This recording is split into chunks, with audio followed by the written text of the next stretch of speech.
Welcome back to Talking Point with Stephen Taylor. We are in conversation with Ron Burgundy. So Ron, you're studying Didn't bring the maroon jacket though, which I used to wear on Top Sport. Yeah, aka Derek Watts. I love that line that you threw in there and caught once one day. Classy South Africa. So you've watched, you're a fan of Anchorman then, eh?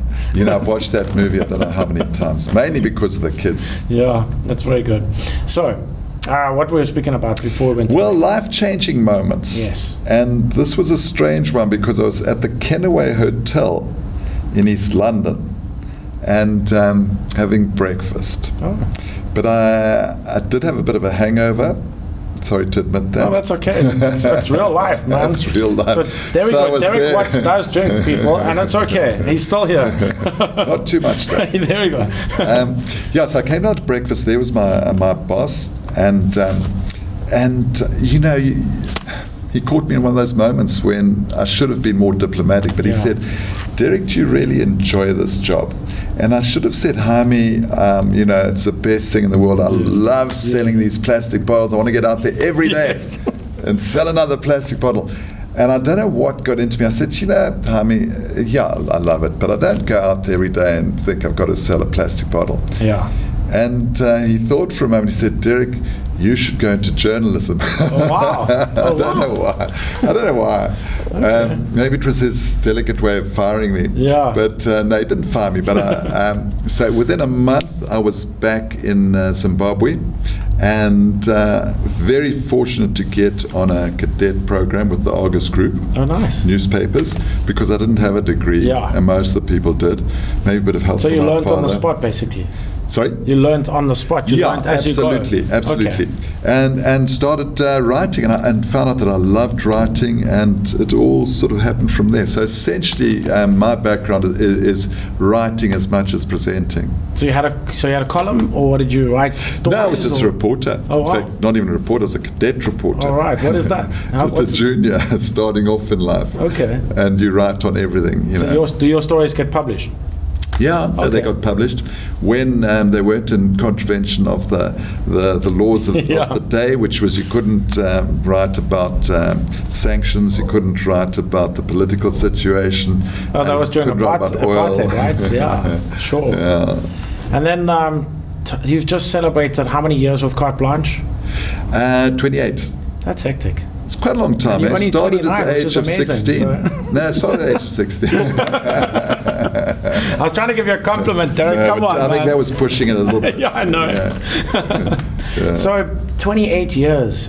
So you started out, was it you and Ruda that started together? Yeah, we started together, and for I think the first must be about 15 years. Yeah. We were together every Sunday, live in that studio. That was live back then? Yeah, oh, really? From the start. Oh, wow.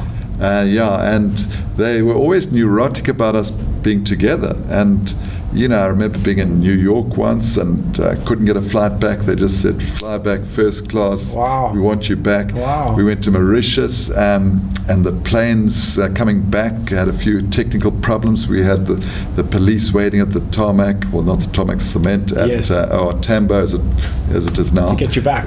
To get us to the studio. Wow. No, that was at Derek and Ruda. Yeah. And Ruda was fantastic to work with. I mean, what an amazing person.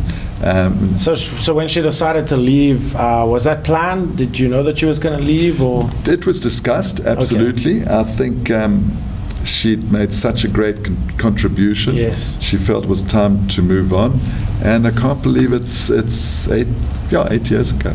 Yeah. Did you think that Carte Blanche would become the success that it is today? I mean, the show that it is. I mean, every Sunday night. I mean, there's the trends every week on Twitter. Yeah. I mean, did you ever think that it would get so big? No, I really didn't. I went year to year, to be honest. And remember, the show started out as very much like a sing and dance show. Yeah. It was a light entertainment show. Really? I mean, we had Cocky Tubal, the late Cocky Tubal, on the first show. We were going to have a resident DJ. Oh, wow. We had the Bond girls in the studio. We had swimmers. It was very light. And it changed over the years and became more of a storytelling show locally. But you know what the big thing was? It's because from the start, we were teamed up with 60 Minutes. Oh. Now, we had the choice of the best 60 Minutes programs from America and Australia. Now, you might know that 60 Minutes is the most powerful, investigative program in the world. Yeah. And Mike Wallace and these guys were legends. So we'd pick the best and have 2 of those, excuse me, and then have 2 of our items. Oh. And can you imagine how they paled into insignificance? People used to laugh at us and say, look at 60 Minutes, look at you. I said, well, we don't have the budget. Yeah. But we pushed ourselves. We, to a certain extent, Stephen, copied their style, which is to tell a story, which is to get the emotions rather than just, pour out the facts. Yeah.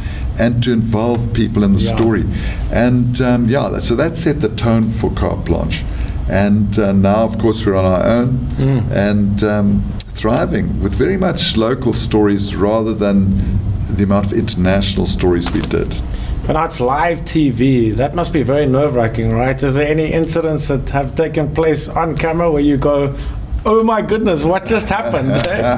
No, there've been a few. Been a few. And it's funny, you still get nervous after all those years. And I think the thing is, don't try and be perfect. If you make a mistake, people actually love it. And I think the thing is to be real rather than perfect.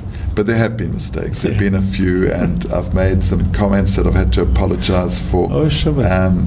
And I know one simple little thing. We were going to an ad break, and Trudy said, they're coming back to us, and I misread the script. And I thought they were going to an advert, so get to the end of the story, and I'm making signs, and, trying to play the fool, and they cut to us, and it's not very professional, is it? Hope I've improved. But it shows, that you're a real person, man, that you've got a sense of humor. No, you've got to be. And that's important. You've got to be, and especially doing some of the stories we do. Yeah. It's difficult at times. You go through periods where you're depressed and you don't know what's wrong. Sure. And then you go back and think, well, what have I done the last month? Yeah. And the last 4 or 5 stories have all been depressing, corruption, so sometimes it touches you? Violence. Collectively, it does. Sure. I think, if you just do one story, it can affect you quite badly, but you tend to overcome it with the next story if it's a lighter story, a more motivating, inspirational story. But if you've got a collective of 5 stories, it does subconsciously affect you. And it's a thing that I'm looking at the moment. I just think so many South Africans are overwhelmed by negativity. They are. And I don't believe, some people say, Carte Blanche should just have happy stories. I don't think we could ever go that way. We need to expose a balance. What is wrong in this country and to fight for this country. Yes. I think we also need to show the lighter side of life. But I think this global village, on our phones, TVs, whatever, our iPads, if the whole time we're being bombarded by news. Yes, all the time. All the time. Yeah. And it's good. I'm not saying we must be like ostriches. Ostriches. Yes. Put our heads in the sand. Yeah. But how much do we need of that? How much is going to change our lives or change those people's lives?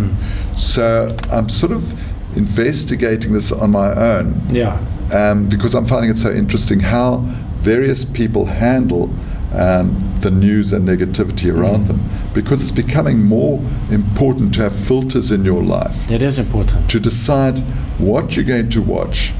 And it doesn't mean that, I'm not going to get involved in any news in the country because it's all depressing.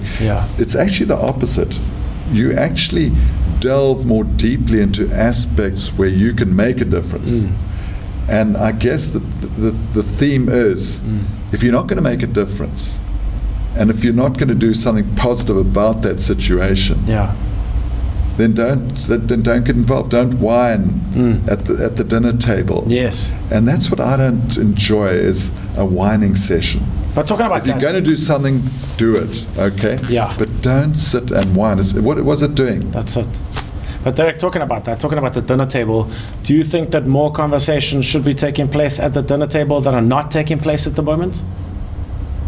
I think more. Because sometimes there's a lot of subjects which are kind of taboo or things that we should be speaking about, but we kind of hide behind Twitter and social media. At times. I think I'm putting you on especially the spot, sorry. no. I think especially, I don't think we're always honest with each other with the racial issues. Yeah. I think we must really be more honest there. I think the conversations should also be uplifting. Yeah. In other words, at a dinner table, say, okay, this is the situation, but what can we do about it? Because, as I say, either you must do something about it, or impact for Perth. Yeah. Because so I'm trying to involve myself in more positive initiatives. And I think in the country, like with the recent budget, everybody's moaning, people have 1.5 million, 45%, and we're the victims. Not that I earn that much, but I was at a conference yesterday where people were saying, why is this only 100,000 they're paying for it? Okay, it's a point, and I'm not going to say it's not a point. But, we're not going to improve anything. We're not going to uplift this country. We're not going to get on the path to actually success unless this gap between the ultra-rich and the stinking poor I agree. is narrowed. I agree. Because it's getting wider and wider. It is. And when we say, we're the victims, look at how many difficult it is to get a job.